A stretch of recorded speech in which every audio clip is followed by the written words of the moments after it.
রোজা তো আসলে সংযমের মাস, আমরা সবাই একটু তাড়াতাড়ি বাসায় ফিরতে চাই, ইফতারি করতে চাই। অন্যদিনের থেকে আজকে একটু ফাঁকা আছে মোটামুটি। হ্যাঁ, অন্যদিন তো একটু জ্যাম বেশি থাকে। হ্যাঁ, আজকে একটু মোটামুটি কম পাচ্ছি। সামনের দিকে বলা যায় কেমন হয়, আমি মতিঝিল যাবো আর কি। সামনের দিকে কেমন থাকে ওইটা আর কি হচ্ছে। বিশেষ করে আপনার যে মহাখালীর যে বাস স্ট্যান্ডটা আছে ওখানেই সবসময় জ্যামটা লেগে থাকে। এদিকে মোটামুটি ফাঁকা থাকে, কিন্তু ওখানেই আপনার ওই যে বাসগুলো এলোমেলোভাবে দাঁড়া করে রাখে, তো ওই জায়গার কারণে বিশেষ করে জ্যামটা ওখানে থাকে। এই যে আমতলিটা পার হইলেই মোটামুটি আপনার তেজগাঁও পর্যন্ত এই জ্যামটা থাকে। পরিস্থিতি ভালোই মনে হচ্ছে, রাস্তায় যানজট কম, আসা যাওয়াতে একটু সুবিধা হচ্ছে। অন্যান্য দিন থেকে আজকে একটু বেটার মনে হচ্ছে। রমজান উপলক্ষে ঢাকা মেট্রোপলিটন এলাকায় ট্রাফিক ব্যবস্থাপনায় আমরা বেশ কিছু বিষয় মাথায় রেখে আমাদের ট্রাফিক পরিকল্পনাটা সাজিয়েছি।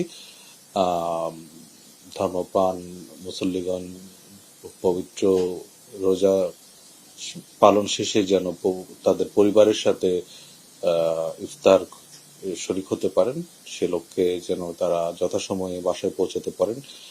আমাদের প্রচেষ্টা থাকবে যানজটটাকে সহনীয় পর্যায়ে রেখেই সম্মানিত নগরবাসীর সেই প্রত্যাশা পূরণ করা।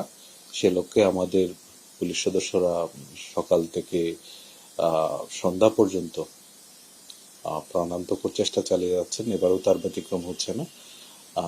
বিশেষ করে অফিস শেষ করার পরে তারা যেন দ্রুত বাসায় ফিরতে পারেন, সেজন্য এই সময় যানজট যথা সম্ভব কমিয়ে রাখা এবং ঢাকা মহানগরীতে বড় যানবাহন, বিশেষ করে পণ্যবাহী যানবাহন যেন এই সময় প্রবেশ না করে, সেই ব্যাপারগুলো আমরা সতর্ক রয়েছি এবং সেগুলো ইমপ্লিমেন্ট করা হচ্ছে।